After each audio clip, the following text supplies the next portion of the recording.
Selamat datang kembali di sesi pembahasan mendalam kita. Hari ini kita akan menyelami salah satu bab yang cukup menantang ya, dan mungkin juga kontroversial dari buku Carl Sagan, The Demon Haunted World. Bab 9, judulnya Terapi. Kenapa menantang? Soalnya bab ini membawa kita ke persimpangan yang sensitif banget, terapi psikologis, terus sifat ingatan manusia yang ya ampun licin banget, dan klaim-klaim yang merasahkan. Kita ngomongin soal narasi penculikan alien, ingatan pelecehan seksual masa kecil yang tiba-tiba muncul, sampai cerita ikut ritual setan. Nah, misi kita hari ini adalah membongkar argumen Sagan, tapi hanya berdasarkan apa yang ada di bab ini ya. Gimana sih dia melihat klaim-klaim ini muncul dan kenapa dia hati-hati banget? Iya betul. Fokus utamanya di bab ini memang soal proses mengingat itu sendiri. Terutama ingatan yang traumatis ya. Gimana ingatan itu bisa muncul lagi setelah lama, dan yang lebih penting lagi, gimana ingatan itu bisa jadi dibentuk atau malah dikonstruksi, apalagi dalam suasana terapi. Nah, Sagan di sini menekankan pentingnya kita mengevaluasi bukti secara kritis, objektif. Dia juga nunjukin beberapa kesamaan yang cukup bikin kaget antara fenomena-fenomena yang kelihatannya beda ini. Ini bukan soal menyangkal penderitaan loh ya, tapi lebih mempertanyakan sumber ceritanya itu. Yang satu-satu. Sagan ini langsung berani ya, dia menghubungkan klaim penculikan alien yang sering kita anggap fiksi ilmiah gitu kan, dengan dua isu terapi yang nyata dan menyakitkan. Ingatan pelecehan seksual masa kecil yang katanya dipulihkan, dan klaim pernah ikut kultus setan. Apa sih benang merahnya? Apa yang coba Sagan tunjukkan di antara ketiganya ini dari yang tertulis di bab ini? Jadi, benang merah utamanya itu pola munculnya ingatan itu. Sagan melihat nih, dalam banyak kasus yang dilaporkan, ingatan-ingatan ini, mau soal alien, pelecehan, atau ritual setan, itu kok cenderung munculnya setelah jeda waktu yang lama banget, kadang puluhan tahun. Puluhan tahun ya, lama juga. Iya, dan awalnya ingatannya itu mungkin samar-samar aja, kayak mimpi atau potongan-potongan aneh gitu. Nah, yang paling penting nih, menurut analisis di teks ini, ingatan itu seringnya baru jadi jelas atau dipulihkan pas lagi proses terapi. Dan sering juga melibatkan teknik kayak hipnosis. Ah, hipnosis. Nah, itu dia yang bikin Sagan jadi agak skeptis. Dia mempertanyakan, ini ingatan yang dipulihkan beneran valid nggak sih? Apalagi kalau sering banget nggak ada bukti pendukung lain yang independen. Nggak ada bukti fisik, saksi lain, catatan zaman dulu. Pokoknya yang bisa ngecek klaim itu bener atau nggak. Anda sebut hipnosis tadi. Kayaknya ini jadi poin penting ya buat Sagan. Apa sih yang diungkap di bab ini soal peran dan keandalan hipnosis buat gali memori? Iya, ini salah satu tiang argumen skeptisnya dia. Teks ini secara jelas ngutip pandangan American Medical Association, AMA waktu itu, yang bilang kalau ingatan yang diakses pas lagi di hipnosis itu secara inheren kurang bisa diandalkan dibanding ingatan pas kita sadar biasa. Oh gitu ya? Malah, Sagan juga merujuk ke buku teks psikiatri standar yang ngasih peringatan kepada profesional. Katanya keyakinan atau ekspektasi si terapis, atau bahkan cara dia nanya, itu bisa secara nggak sengaja, atau sengaja juga bisa jadi, nyampe ke pasien. Maksudnya tersugesti gitu? Persis. Pasien bisa jadi nerima sugesti itu terus dimasukin ke ingatan mereka sendiri. Dan seringnya yakin banget kalau itu beneran terjadi.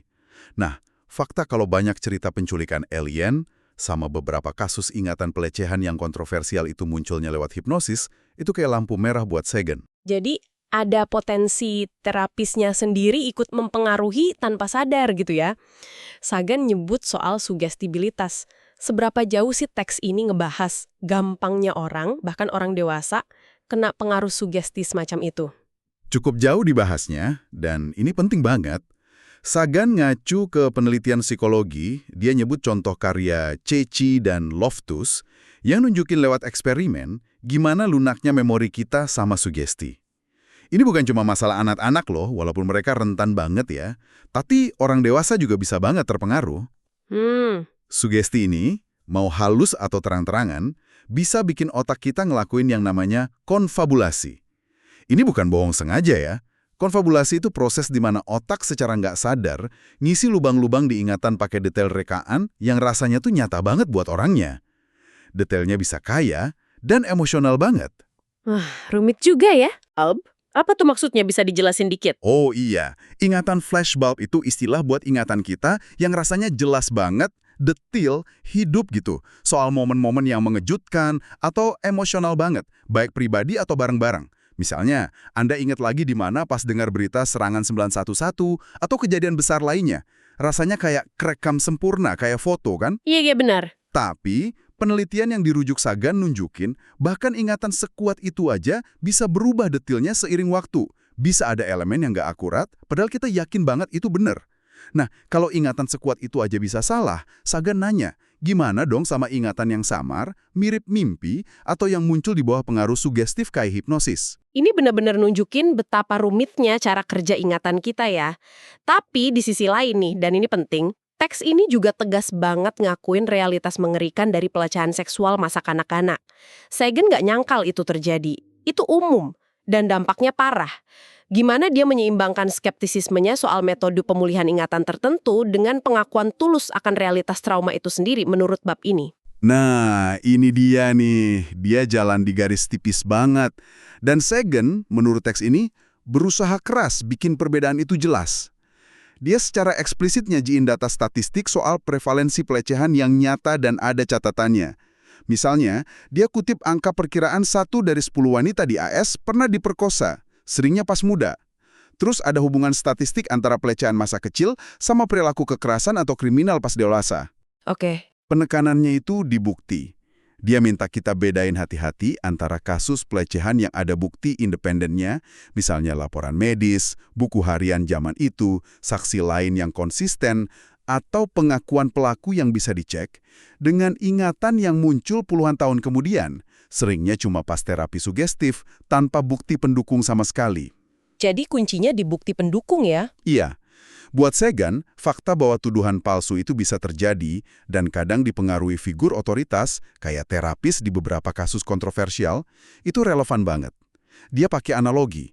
Kalau orang bisa disugesti sampai salah ingat dilecehin orang tuanya sendiri, kayak di kasus yang dia bahas, kenapa nggak mungkin orang lain disugesti sampai salah ingat diculik alien atau disiksa pemuja setan? Tuntutannya sama. Standar pembuktiannya mana? Ini nyambung ke klaim spesifik lainnya, pelecehan ritual setan. Bab ini nyebut ada terapis yang ngelaporin nanganin pasien dengan ingatan semacam itu. Tapi dari bacaan ini, Sagan kayaknya skeptis banget ya. Apa dasar skeptisismenya di sini? Wah, skeptisismenya kuat banget di sini. Dan dasarnya itu karena dia melihat kurangnya bukti empiris yang, ya ampun, gede banget. Dia memang mengakui ada terapis yang laporin kasus ini dan pasien yang tulis percaya sama pengalaman mereka. Tapi Sagan menyoroti kurangnya bukti fisik atau bukti independen yang bisa diverifikasi buat dukung cerita soal adanya jaringan kultus setan besar yang rutin ngelakuin kekejaman kayak yang dituduhkan korbanin bayi, kanibalisme ritual, penyiksaan sistematis. Jadi nggak ada bukti fisiknya ya? Itu yang dia tekankan. Teks ini secara khusus ngutip analisis Kenneth Lanning, ahli FBI soal kejahatan anak. Lanning, setelah nyelidikin banyak klaim ini, nyimpulin kalau meskipun ada kepanikan moral waktu itu, satanic panic, bukti konkret buat klaim ritual yang paling ngeri itu kurang banget. Dia nunjukin gimana polisi kadang terlalu gampang percaya dan ya itu tadi, kurang bukti fisik meskipun udah diselidikin. Sagan bahkan ngutip observasi menarik dari Lanning. Secara sejarah, jauh lebih banyak kejahatan keji dilakuin atas nama Tuhan daripada atas nama setan. Wah, menarik banget observasi Lanning itu. Dan Sagan, di bab ini juga ngelihat pola sejarah yang lebih luas soal tuduhan semacam ini kan? Betul sekali. Dia nunjukin kalau jenis tuduhan ini, ritual aneh, korbanin anak, kanibalisme, itu punya sejarah panjang dan kelam. Sering dipakai sebagai senjata buat jelekin dan aniaya kelompok minoritas atau kelompok yang dibenci dan ditakuti mayoritas. Contohnya? Dia kasih contoh, fitnah darah blood libel yang nuduh orang Yahudi pakai darah anak Kristen buat ritual Paskah, padahal nggak benar.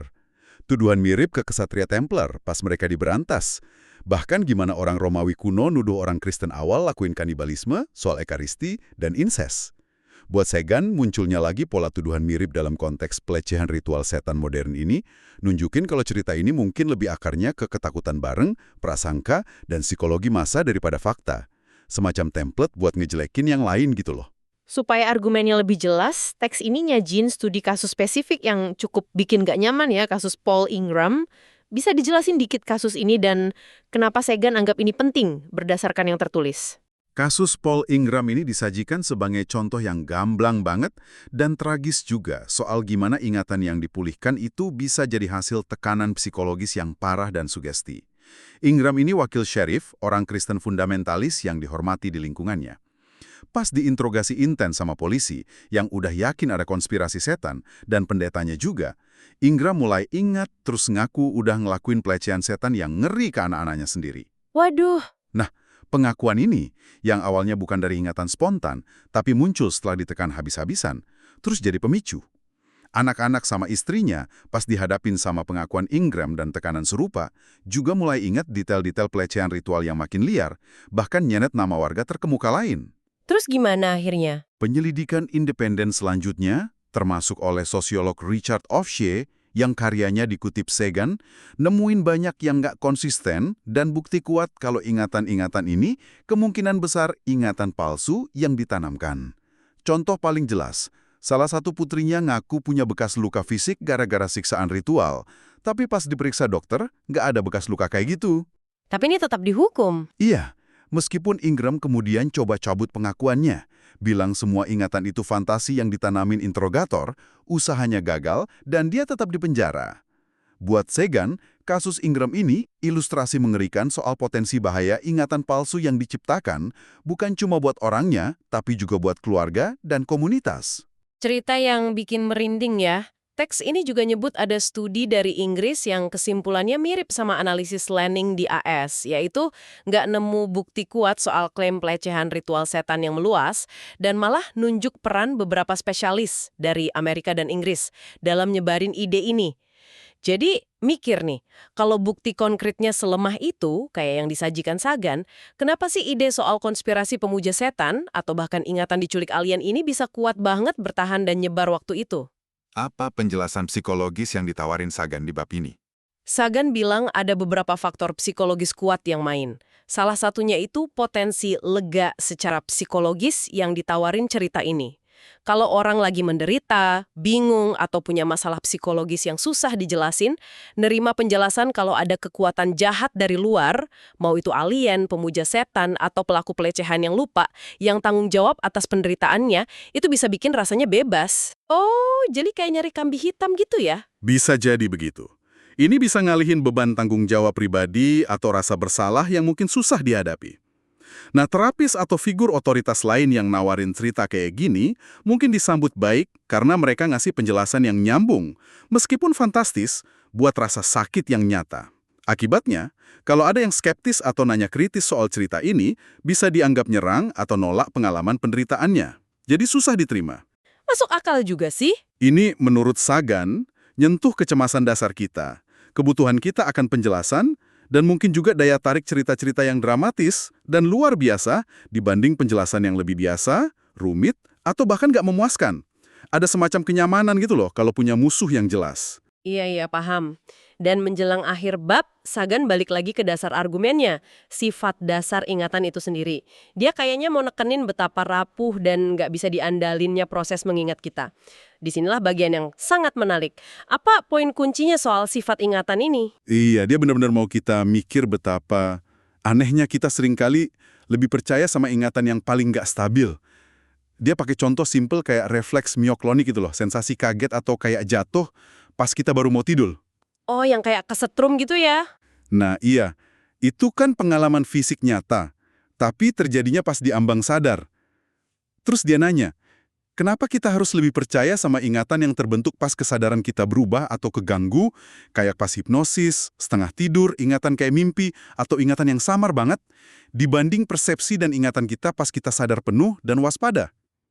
Pertanyaan bagus. Dia ngingetin kita lagi berdasarkan penelitian psikologi betapa gampangnya ingatan kita kecampur-campur. Kita bisa tanpa sadar gabungin detail dari cerita yang kita dengar, film, buku, atau sugesti halus dari orang lain ke dalam kain ingatan pribadi kita. Seringnya, kita udah nggak bisa lagi ngelacak sumber aslinya dari mana. Kita mungkin ingat sesuatu cuma karena kita pernah bayangin jelas banget. Ini bukan soal nuduh orang bohong ya, tapi soal ngakuin keterbatasan dasar mesin biologis kita buat ngerekam dan muter ulang masa lalu secara akurat. Jadi, setelah kita bongkar semua argumen Sagan di bab ini, apa nih intinya yang bisa kita ambil buat Anda, pendengar kami? Bab ini benar-benar ngajak kita mikir mendalam dan kritis soal konsep ingatan, gimana kita memahami trauma dan cerita-cerita yang kita bangun soal masa lalu kita. Cerita yang mungkin kita yakini banget, tapi bisa jadi dipengaruhi faktor-faktor yang nggak kita sadari, apalagi pas emosi kuat dan proses terapi ikut main. Penting banget buat digarisbawahi lagi nih. Berdasarkan penelusuran kita di teks ini, Sagan itu tujuannya bukan buat ngecilin atau nyangkal realitas penderitaan atau trauma yang dialami banyak orang. Itu jelas banget. Yang dia lakukan adalah nerapin prinsip skeptisisme ilmiah yang intinya nuntut bukti kuat, independen, bisa dicek ke klaim-klaim yang luar biasa soal penyebab atau sumber penderitaan itu. Terutama kalau sumbernya dipertanyakan ya. Iya, terutama klaim-klaim yang muncul lewat metode kayak hipnosis tadi, atau dalam kondisi kayak tekanan sugestif yang secara ilmiah udah diketahui gampang salah, gampang berubah, dan bisa ngebentuk ingatan palsu atau konfabulasi. Ini nunjukin dilema yang susah banget, tapi penting.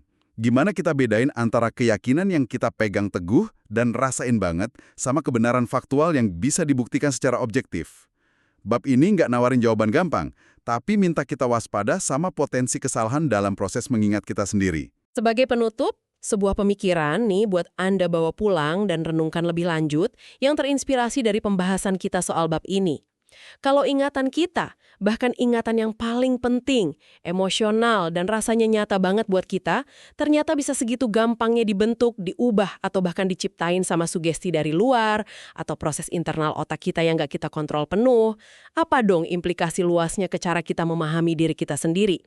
Gimana kita ngebangun sejarah pribadi kita, cerita hidup kita, bahkan dasar identitas kita, kalau bahan bakunya ingatan ternyata selentur itu? Sesuatu buat Anda pikirkan sendiri. Terima kasih sudah bergabung dalam pembahasan mendalam ini.